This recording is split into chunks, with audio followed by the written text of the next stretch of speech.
آج جمعرات ہے 15 جنوری 2026 جب بلے صبح یہ خاک سر آپ سے مخاطب. سمجھ نہیں آ رہی صبح سویرے کہ دو بڑی اہم خبریں ہیں تو کس خبر سے آج کا ویلاگ شروع کیا جائے. دونوں خبریں بڑی رنجیدہ، پیچیدہ، سنجیدہ اور حیران کن خبریں ہیں، پریشان کن خبریں ہیں جو رات کے ہم نے اکٹھی کی اور صبح آپ کی خدمت میں لے کے آئے ہیں. ایک تو پاکستان سمیت 75 ممالک ہیں جن کے لیے امریکہ نے کہہ دیا ہے ویزا نشتہ، سوال ہی نہیں پیدا ہوتا، ویزا نہیں دینا. پاکستان کے اوپر بھی اطلاق ہو گیا ہے. کون لوگ ہیں جو امریکہ کا ویزا حاصل کرنا چاہتے ہیں انہیں ویزا نہیں ملے گا؟ کیا شرائط ہیں جو امریکہ نے عائد کی ہیں؟ یہ فیصلہ امریکہ نے کیوں کیا ہے؟ 2026 میں تو وہاں ورلڈ کپ کھیلا جانا ہے، تو اس ورلڈ کپ کے اندر بھی 15 ٹیمیں ہیں جو ان پابندیوں کا شکار ہوں گی. پاکستانیوں کے لیے کیا رعایت ہے یا رعایت نہیں ہے؟ پاکستان کے ساتھ تو بڑے اچھے تعلقات تھے، تو پھر پاکستان کا نام اس میں کیوں ڈالا؟ کتنے اسلامی ممالک ہیں جن کا نام ڈالا؟ دوسری خبر رائٹرز نے بریک کی. رائٹرز نے یہ خبر کل رات بریک کی، بدھ اور جمعرات کی درمیانی شب، اور اس نے یہ دعویٰ کیا کہ پینٹاگون حکام ڈونلڈ ٹرمپ کو، امریکی صدر کو، فائنل بریفنگ دے چکے ہیں اور وہ اہداف بتا چکے ہیں جو ایران میں جن کو ہٹ کرنا ہے. آل عدید جو قطر میں سب سے بڑی اس خطے میں امریکی ایئر بیس ہے، وہاں سے 6 جہاز امریکہ کے فضا میں اڑ چکے. رات سے اب جب میں آپ سے مخاطب ہوں وہ مسلسل فضا میں ہیں. جو اس چیز کی علامت ہیں وہ ایئر ٹو ایئر فیولنگ کرتے ہیں، سرویلنس کرتے ہیں کہ پنگا ہونے والا ہے. اٹلی، پولینڈ، یو کے، امریکہ، بھارت سمیت کئی ممالک نے کہا ہے کہ ایران سے اپنے شہری واپس آ جائیں فوری طور پر. قطر، سعودی عرب، عمان، انہوں نے ٹرمپ سے کہا ہے کہ جنگ نہ کی جائے، ایران پر حملہ نہ کیا جائے، بڑی گڑبڑ ہو جائے گی، بڑی خوفناک دھمکی انہوں نے دی ہے. قطر کے پی ایم نے پاکستانی پی ایم کو فون کیا. اس میں کیا طے ہوا؟ یہ اگلا موضوع، کیونکہ یہ ٹرمپ کی دھمکیاں، ایران مخالف جو ان کی اپروچ ہے اور ایران میں جو کچھ ہو رہا ہے اس کے اوپر تو ہم مسلسل آپ کی خدمت میں تازہ خبریں نشر کر رہے ہیں. اور جو میں نے کل رات ویلاگ کیا اور اب جو آپ صبح سویرے آپ کی خدمت میں حاضر ہوا تو لگ رہا ہے کہ ریپڈلی خبریں اور جو اپڈیٹس ہیں وہ بدل چکی ہیں اور صبح سویرے ایک نیا منظرنامہ آ چکا ہوا ہے. تو اس لیے کوشش ہوگی ہر بدلتی صورتحال کو آپ کے سامنے پیش کریں. سب سے پہلے ذرا ویزے کی کہانی پوری کر لیں، کیونکہ ہمارے ہاں بالخصوص پاکستان میں امریکہ کو تو گالیاں ہم بہت دیتے ہیں، امریکہ ناپسند بھی ہے، لیکن امریکی ویزا مل جائے کیا ہی بات ہے بابا جی، سبحان اللہ، کیا کہنے. امریکی ویزے کے اوپر تو ہم قربان جاتے ہیں. اور امریکی امیگریشن ہو جائے، کیا کہنے. گرین کارڈ مل جائے، سبحان اللہ، کیا کہنے. یہ تو ڈریم ہے، یہ تو خواب ہے ہمارے پہلے پاکستان کے. تو ان کے لیے بری خبر یہ ہے کہ رات گئی میں نے دیکھا بدھ و جمعرات کی درمیانی شب کے 9:40 پہ پاکستانی وقت تھا جب میں نے یہ ٹویٹ دیکھا. اسٹیٹ ڈپارٹمنٹ نے ٹویٹ کیا. اسٹیٹ ڈپارٹمنٹ نے اپنے آفیشیل ہینڈل سے ٹویٹ کیا. مارکو روبیو کی تصویریں لگائیں، انہوں نے بھی ٹویٹ کیا. فاکس نیوز، سی این این نے بھی خبر یہ بریک کی. خبر کیا تھی کہ جناب علی جو لوگ امریکہ میں آتے ہیں، تارکین وطن، امیگرینٹس ہیں جو مائیگریشن چاہتے ہیں، ان کے لیے تو امریکی سرزمین جو ہے ان 75 ممالک کے لیے بند، سوال ہی نہیں پیدا ہوتا. وجہ یہ ہے کہ جب ڈونلڈ ٹرمپ نے اپنی کیمپین کی، انتخابی مہم، تو اس کا ایک نعرہ تھا، کئی ایک اس کے نعرے تھے. ایک نعرہ یہ تھا کہ جو امریکی وسائل ہیں، امریکی عوام کی جو فلاح و بہبود ہے، اس میں جو امیگرینٹس ہیں بالخصوص غیر قانونی، یہ بڑا بیڑا غرق کرتے ہیں. یہ ہمارے حقوق، ہمارے وسائل جو امریکی عوام کے لیے، ان کے اوپر آ کے قبضہ کر لیتے ہیں، ان کو ہڑپ کر لیتے ہیں اور ہمیں نقصان دے رہے ہیں. تو امریکی جو عوام ہے سب سے پہلے ان کا حق ہے، جو مستحق عوام ہے، کہ ویلفیئر ان تک پہنچے. بنیادی وجہ یہ ہے جو اس نے نعرہ لگایا تھا. جو امریکہ میں ریپبلکن حامی ہیں، ریڈ نیک والے امریکی، گورے چٹے، سرخ گردن والے، جو بڑا فخر کرتے ہیں اپنی اس نسلی امتیاز کے اوپر یا نسلی تفاخر کے اوپر، تو ان کو پلیز کرنے کے لیے اس نے کہا تھا کہ باہر سے جو لوگ آتے ہیں نا، امریکہ میں سیٹل ہوتے ہیں، ان کو نہیں، آپ کا حق ہے سب سے پہلے، امریکی جو لوگ ہیں بالکل ان کا حق ہے کسی ملک کا کہ اپنی عوام کی فلاح و بہبود کے لیے کام کریں. بنیادی وجہ یہ ہے. دوسرا وہ کہتے ہیں جی یہ جو لوگ باہر سے آتے ہیں ڈرگس، نارکوٹیکس، ایلیگل کام دھندا 2 نمبری کرتے ہیں، تو اس سے امریکہ کو نقصان پہنچتا ہے. اب انہوں نے اسٹیٹ ڈپارٹمنٹ نے جب کل ٹویٹ کیا تو میں نے دیکھا کل رات 12 بجے تک کچھ 6-7 ملین لوگ اس ٹویٹ کو دیکھ چکے تھے، کیونکہ ویزا کی ٹینشن سب کو ہوتی ہے. اسٹیٹ ڈپارٹمنٹ لکھا تھا کہ state department will pause immigrants visa. اس کے اوپر ہم تعطل کر رہے ہیں جو امیگریشن کے لیے لوگ اپلائی کر رہے ہیں، اور اس کی جو پروسیسنگ ہے وہ بند کر رہے ہیں 75 ممالک میں بشمول پاکستان. ممالک کون سے میں بیان کرتا ہوں، اسلامی ممالک کہتے ہیں میں بتاتا ہوں. انہوں نے لکھا جی یہ جو مائیگرینٹس آتے ہیں امریکہ میں، یہ ویلفیئر جو ہے امریکی عوام کی وہ ہڑپ کر جاتے ہیں، اور وہ ہمیں ان ایکسیپٹیبل ہے، ہمیں وہ پسند نہیں ہے. اور یہ جو فریز ہے، یہ جو روکا گیا ہے ویزے کو، یہ جاری رہے گا اس وقت تک جب تک کہ امریکی حکام انشور نہیں کر لیتے کہ امیگرینٹس جو ہیں وہ امریکی عوام کی دولت کو نہیں لوٹیں گے، اس پر قبضہ نہیں کریں گے۔ تو اے موقع تے پھر کدی نہیں آنا، اللہ ٹرمپ دے ہوندے ہیں۔ میرا نہیں خیال ٹرمپ کے ہوتے ہوئے یہ جو تعطل ہے یہ رکے گا۔ اب اس میں ہوا کیا ہے، انہوں نے جو 75 ممالک ہیں، لسٹ تو بہت بڑی ہے لیکن اس میں پاکستان بھی شامل ہے۔ یہ سوال بہرحال اہم ہے کہ پاکستان کی تو بڑی تعریفیں ہو رہی تھیں لیکن پاکستان کا نام اس میں کیوں شامل کیا گیا۔ میری اس سلسلے میں اعزاز سید صاحب ہمارے سینئر رپورٹر ہیں جو سے وابستہ ہیں، فورن آفس بھی کرتے ہیں، ان سے بھی گفتگو ہوئی۔ اعزاز صاحب نے کہا کہ امریکی اسٹیبلشمنٹ کے جو فیصلے ہوتے ہیں ریگارڈنگ ویزا اور دیگر معاملات ان کو علیحدہ رکھیں اور پاکستان کے ساتھ تعلقات ان کو علیحدہ رکھیں، اور یہ جو امیگریشن کے مسائل ہیں جن ممالک سے زیادہ جڑے ہوئے ہیں، گھپلے جہاں زیادہ ہوتے ہیں، ان کو انہوں نے اس لسٹ میں ڈالا ہے۔ اور یہ میں نے مزید بھی جب فاکس نیوز کی سٹوری چیک کی، سی این این کی چیک کی، تو مجھے معلوم ہوا کہ یہ صرف امیگرینٹس کے اوپر اس کا اطلاق ہے۔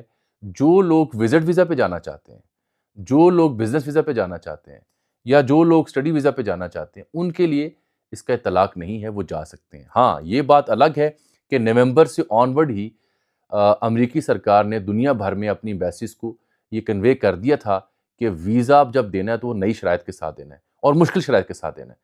اب جو بھی کوئی بندہ امریکہ پہنچے گا، بالخصوص جو امیگرینٹس پہنچ رہے تھے، ان کو تو وہاں پہ ٹی بی کی چیک اپ بھی ان کا ہو رہا تھا، ویکسینیشن کی ڈیمانڈ بھی کی جا رہی تھی، ان کی ہسٹری چیک کی جا رہی تھی، ڈرگز کے حوالے سے، کرمنل ریکارڈ کے حوالے سے انتہائی سخت کر دیا گیا تھا، ناممکن کر دیا گیا تھا ویزا، تو اب اور مشکل ہو جائے گا۔ لیکن یہ بظاہر کہا جا رہا ہے کہ جو وزٹ ویزا اور بزنس ویزا ہے اس کے اوپر اس پابندی کا اطلاق نہیں ہوگا۔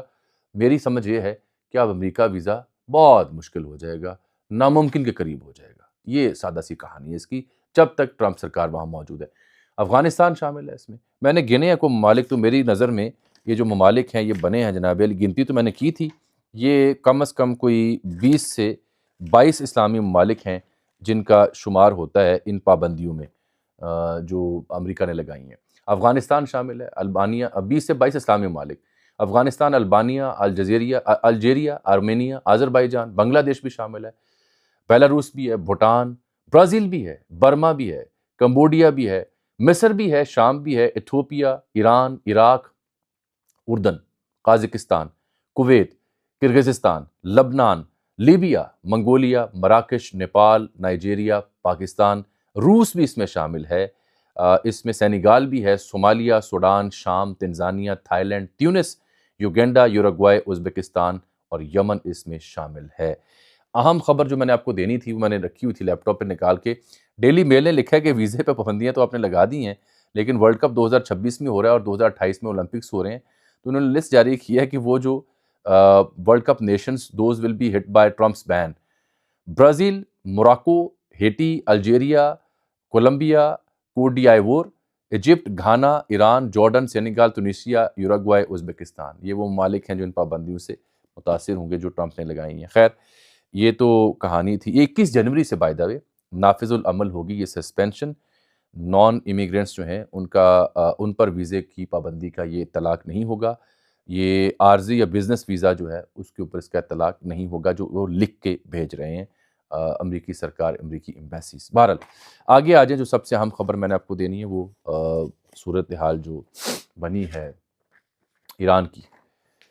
یہ 3 صحافی ہیں جو رائٹرز کے لیے کام کرتے ہیں، فل سٹیورٹ اس کا نام ہے، دوسرے کا پاریسا حافظی، یہ خاتون ہے، فارسی اوریجن کا ہے، تیسرا ہے اینڈریو ملز۔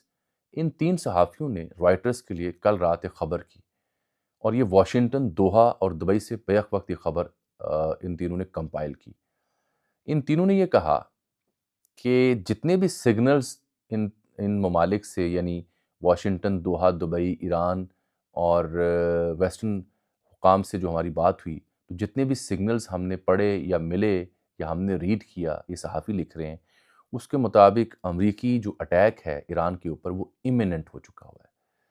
وہ اگر میں لفظ اس کی ترجمہ کروں کہ اس کو اوائڈ نہیں کیا جا سکتا، it's written on the cards, بہت حد تک یقینی ہو چکا ہے کہ امریکہ نے ایران پر حملہ کرنا ہے، اور یہ کوٹ کر رہے ہیں ویسٹرن ملٹری آفیشل کو، ایک مغربی اہم فوجی ذرائع کو بلکہ فوجی ذمہ دار کو کوٹ کریں جو نام نہیں بتا رہا، اور ایک نہیں 3 صحافی کوٹ کریں تو میرے لیے یہ خبر زیادہ اہم ہو جائے گی۔ یہ بتاتے ہیں ساتھ آگے جا کے میں نے دیکھا سوشل میڈیا کے اوپر کہ سٹیٹس کیا ہے، تو جو ان کی العدید یا العدید ایئر بیس ہے قطر میں، سب سے بڑی اس خطے میں، ویسے تو ان کی 20-22 ایئر بیسز ہیں یا بیسز ہیں مڈل ایسٹ میں، سب سے بڑی قطر میں ہے جس پہ لاسٹ ٹائم بھی ایران نے حملہ کیا تھا۔ یہاں سے 6 طیارے ان کے جو ریفیول کرتے ہیں یا سرویلنس کرتے ہیں وہ محو پرواز ہیں، جو اس بات کے ثبوت ہیں کہ پنگا ہو سکتا ہے۔ امریکہ نے جو 16 بیسز ہیں ان کی مشرق وسطیٰ میں، ان سے امریکی شہریوں کے انخلاء کا حکم بھی دے دیا ہے۔ اسرائیل کی اسیسمنٹ بھی حملے کی ہے۔ اسرائیلی حکام نے انہی خبر نگاروں سے جب بات کی، انہوں نے کہا ہماری اسیسمنٹ حملے کی ہے، لیکن ٹائم اور سکوپ کا ہمیں پتہ نہیں کہ کب ہوگا اور اس کا سکوپ کیا ہوگا۔ پھر تہران نے جو جوابی کارروائی کی دھمکی دی، اور وہ یہ دی کہ یہ جو جتنی بیسز آپ کی ہیں اس خطے میں مڈل ایسٹ میں، ہم ان کو نشانہ بنائیں گے، ان کو جائز ہدف تصور کریں گے۔ اس کے بعد امریکہ نے وہاں سے انخلاء شروع کر دیے، برطانیہ نے بھی وہاں سے انخلاء شروع کر دیے۔ اچھا، یہ جب ان کی میں نے خبر پڑھی تو اس خبر میں لکھا تھا all the signals are that a US attack is imminent, but that is also how this administration behaves to keep everyone on their toes۔ یہ اس فوجی حکام کو کوٹ کر رہے ہیں یہ خبر لکھنے والے کہ تمام سگنلز تو بتا رہے ہیں کہ جو حملہ ایران کے اوپر وہ یقینی ہوا چاہتا ہے، لیکن یہ جو امریکی انتظامیہ موجودہ ہے ٹرمپ سرکار کی، یہ ہمیشہ سے سب کو آن ٹوز رکھتی ہے، سب کو گیس ورک میں مبتلا رکھتی ہے، کلیئرٹی کے ساتھ بات نہیں کرتی، لیکن ابھی تک کے سگنلز بتا رہے ہیں کہ حملہ کرنا ہی کرنا ہے امریکہ نے۔ یہ تھا ان کا پنچ لائن اس خبر میں جو انہوں نے لکھی ویسٹرن ملٹری سورس کے حوالے سے۔ اس کے بعد ہم دیکھتے ہیں کہ سعودی عرب، قطر اور عمان نے مخالفت کی کہ امریکہ کو حملہ نہیں کرنا چاہیے۔ قطر نے، عمان نے اور سعودی عرب نے امریکہ کو یہ بتایا کہ اگر آپ نے حملہ کیا تو عالمی مارکیٹ میں تیل کا قیمتیں گڑبڑ کر جائیں گی، بہت گڑبڑ ہو جائے گی، پرابلم ہو جائے گی، کیونکہ جو آبنائے حمص ہے وہ جو ایران کے پاس سے گزرتی ہے، وہاں پہ ایران اٹیک کر سکتا ہے ان تمام جہازوں کو جو تیل لے کے آتے جاتے ہیں مختلف مڈل ایسٹ کے ممالک سے، اور وہ آگے رستہ کھولتا ہے باقی دنیا کے لیے، تو وہ گڑبڑ ہو جائے گی، اس کو روکا جا سکتا ہے، تو اس سے عالمی مارکیٹ میں تیل کی قیمتیں بہت شوٹ کر سکتی ہیں، تو اس لیے آپ حملہ نہ کریں۔ یہی وجہ ہے کہ کل دن کے وقت میں نے دیکھا تھا قطر کے جو ذمہ دار ہیں امیر، ان کا فون شہباز شریف صاحب کو بھی آیا تھا۔ اس سے پہلے اسحاق ڈار بھی سعودی عرب سے ہو کے آئے، تو پاکستان بھی اپنے تئیں کوششیں کر رہا ہے سفارتکاری کی۔ اس سے پہلے جو جنگ ہوئی تھی تب بھی پاکستان کا مشورہ تھا کہ رجیم چینج کے اوپر آپ نہ جائیں، ایران وہ ملک نہیں ہے جیسے عراق یا دیگر ہیں، یہاں صورتحال بے قابو ہو جائے گی۔ تو اب یہ سعودی عرب نے بھی اور سعودی عرب نے ایران کو بھی یقین دلایا کہ ہماری سرزمین آپ کے خلاف استعمال نہیں ہوگی، لیکن ایران ریڈی ہے کہ ہم نے جوابی حملہ ہم نے کرنا ہے۔ کل رات میری اپنے پروگرام میں جو ٹاک شو میں کرتا ہوں، جان حسین سے گفتگو ہوئی جو تہران میں موجود ایک صحافی ہیں، تو جان نے مجھے بتایا کہ تہران میں صورتحال اب خاصی معمول کے مطابق آ چکی ہے۔ اب اس طرح سے مظاہرین تہران میں موجود نہیں ہیں، اب بلکہ وہ لوگ جو پکڑے گئے جن کا تعلق موساد سے یا غیر ملکی ایجنسیوں سے تھا، جنہوں نے سیکورٹی آفیشلز کو چاقو گھونپے یا مارا ان کو سزائیں دی جا رہی ہیں۔ انہوں نے کہا ہاں البتہ جو اکانومی کی صورتحال بری ہوئی اور جو یہاں پہ انفلیشن ہے اس سے حالات گڑبڑ تو ہیں، اکانومی کیسے ٹھیک کرنی ہے، عام بندے کو ریلیف کیسے دینا ہے، یہ بہت بڑا چیلنج ہے۔ میں نے پھر دیکھا کہ اگر امریکہ ایران پر حملہ کرتا ہے تو ایران کے پاس کیا آپشنز ہیں، ایران امریکی کن مفادات کو ٹھکانہ بنا سکتا ہے، نشانہ بنا سکتا ہے۔ میں نے دیکھا کویت میں 5 بیسز ہیں، چھوٹا سا ملک ہے، بائی دا وے کویت کے اوپر بھی پابندیاں امریکہ نے لگائی ہوئی ہیں، یہ بھی آپ نوٹ کر لیں، یہ جو امیگرینٹس والا معاملہ تھا نا، کویت امیر ملک ہے، تو کویت کے اندر 5 امریکی بیسز ہیں، لیکن کویت کے شہریوں کے لیے امیگریشن کا معاملہ روک دیا گیا ہے، وہ بھی پابندیوں کی لسٹ میں شامل ہیں۔ عراق میں 2 ہیں، اس کے اوپر بھی پابندی ہے، شام میں 3 ہے، اس کے اوپر بھی پابندی ہے، اردن میں 1 ہے، اس کے اوپر بھی پابندی ہے، مصر میں 1 ہے، اس کے اوپر بھی پابندی ہے، اسرائیل میں 1 ہے، اس کے اوپر پابندی نہیں، یہ چہیتا ہے، سعودی عرب میں 1 ہے، اس کے اوپر بھی پابندی نہیں ہے، بحرین میں 2 ہے، اس کے اوپر بھی پابندی نہیں ہے، قطر میں 1 ہے، یو اے ای میں 2 اور عمان میں 1 ہے۔ مجموعی طور پر میری گنتی میں 21 بنتی ہیں، 16 کو وہ گنتے ہیں جو میجر ایئر بیسز ہیں، اور العدید سب سے بڑی ایئرپورٹ 1996 میں یہ بنی تھی ایئر بیس، 40,000 فوجی ہیں امریکہ کے ان بیسز کے اوپر موجود مڈل ایسٹ میں۔ تو ایران یہ کہہ رہا ہے کہ اگر آپ نے ہم پہ حملہ کیا تو ہم ان بیسز کو نشانہ بنائیں گے جیسے ماضی میں بنایا جب ایران کی اور اسرائیل کی 12 روز کی جنگ ہوئی تھی۔ اب صورتحال یہ ہے کہ جن لوگوں کو یہ لگتا ہے کہ سولجرز آن گراؤنڈ کے بغیر امریکہ ایران میں رجیم بدل لے گا، تو وہ بڑی غلط فہمی پر مبنی ان کی رائے ہے۔ ایسا نہیں ہو سکتا۔ ایران میں فوجی اتارے بغیر، باقاعدہ بڑا حملہ کیے بغیر آپ اس حکومت کا تختہ نہیں الٹ سکتے۔ آپ پھر میزائل حملے کریں گے، نیوکلیر سائٹس کو آپ نے ٹارگٹ کرنا ہے، آپ نے میزائل لانچنگ پیڈز کو ٹارگٹ کرنا ہے، کر گزریں۔ ایران کے پاس اتنے میزائل ہیں کہ وہ ہفتوں ان ایئر بیسز کو اور اسرائیل کو ٹارگٹ کرتا رہے گا۔ یہی وجہ ہے کہ اسرائیل میں وہ جو آئرن ڈوم اور دیگر دفاعی نظام ہیں، ان کی بیٹریاں گلی محلوں میں دوبارہ پھرنا شروع ہو گئی ہیں۔ انہیں خدشہ ہے کہ دوبارہ ایران رد عمل میں حملہ کرے گا۔ مجھے اس خطے میں صورتحال مسلسل کشیدہ اور بدامنی کی جانب جاتی دکھائی دیتی ہے، کیونکہ گرین لینڈ نے ٹھینگا دکھا دیا ہے ٹرمپ کو کہ اسی امریکہ نال نہیں جانا، ہم نے ڈینمارک کے ساتھ جانا ہے۔ وہ جو ڈینمارک کا وزیر خارجہ ہے اور گرین لینڈ کا وزیر خارجہ ہے، بدھ کو انہوں نے واشنگٹن میں ان کے ذمہ داروں سے بات چیت کی، امریکی حکام سے، اور آپ کو پتہ جب وہ مل کے گئے تو اس کے بعد انہوں نے پریس کانفرنس نہیں کی۔ بیچارہ کو کہن دا کچھ نہیں سی گا، انہوں نے چنگی پلی چامپڑ پوشی کی تھی ہوئی انہوں نے، وہ بیچارے خاموشی سے وہاں سے نکل گئے۔ لیکن جو گرین لینڈ کا پی ایم ہے، وہ ڈینش پی ایم کے ساتھ کھڑا ہو کے، وہ جو خاتون ہے محترمہ، وہ کہہ چکا ہے کہ ہم نے اگر جانا ہو تو ہم ڈینمارک کے ساتھ جائیں گے، امریکہ کے ساتھ ہم نہیں جائیں گے۔ لیکن ٹرمپ کہہ رہا ہے کہ گرین لینڈ میرے لیے بڑا ضروری ہے دفاعی طور پر، یہ ہمیں چاہیے۔ تو اب ایران کے ساتھ پنگا اور گرین لینڈ کے ساتھ پنگا، یہ اس کی اپنی ساکھ اور اپنا جو مقبولیت ہے ریپبلکنز کے ہاں جذباتی کراؤڈ کو فکس کرنے کے لیے، یہ اس کا کھاتا ہے۔